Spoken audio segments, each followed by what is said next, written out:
Welcome back to Loose Talk at the end of the final evening of the Democratic Convention and therefore of the convention season. And the convention ended with a little bit of a whimper rather than a bang. Who would have thought, given that Barack Obama first shot to national prominence with a convention speech in 2004 and of course gave a soaring convention acceptance speech in Denver 4 years ago. Who would have thought that at the end of his convention for his re-election that actually he wasn't the one who gave the best speech? That distinction belonged to Bill Clinton on Wednesday night.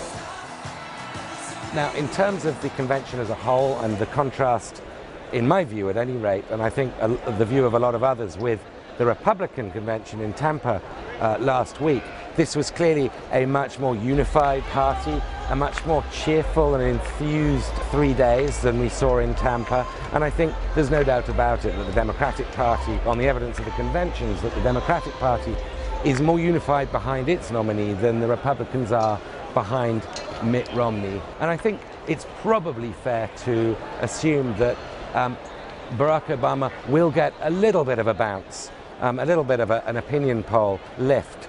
Not quite the big momentum that candidates used to get, but a little bit of a bounce from this convention. Now, there are two surprising themes here. One is that this was the most socially liberal Democratic convention, arguably since 1988, when Michael Dukakis was the Democratic nominee. From gay marriage to women's right to choose on abortion, it was a surprisingly strong emphasis on women's right. And of course, the women vote surplus is very much with the Democratic Party and with Barack Obama. And then the other theme that really shone through and probably predominated, certainly at the end, at the crescendo of this convention, was economic populism. People feel like the system is rigged against them. And here's the painful part.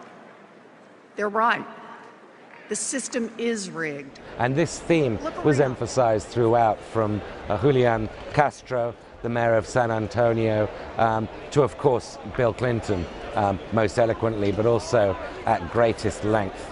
You see, we believe that we're all in this together is a far better philosophy than you're on your own.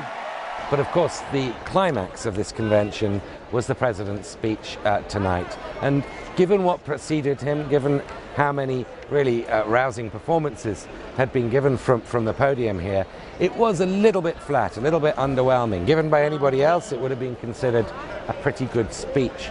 But it didn't contain anything startlingly new. It didn't attempt to redraw the agenda for the election. There was some very sharp jabs at Mitt Romney. He described him as being in a Cold War time warp. He described him as essentially being in the pocket of very rich donors, people who write $10 million checks. There were good lines that got the audience on their feet at many points. But it didn't have a unifying theme. And so if there was really a key deficiency to Obama's speech, is that it lacked a core point, or as Winston Churchill once said, this pudding lacks a theme. Yes, our road is longer, but we travel it together. We don't turn back. We leave no one behind. We pull each other up. We draw strength from our victories, and we learn from our mistakes, but we keep our eyes fixed on that distant horizon, knowing that Providence is with us and that we are surely blessed to be citizens of the greatest nation on earth. Thank you.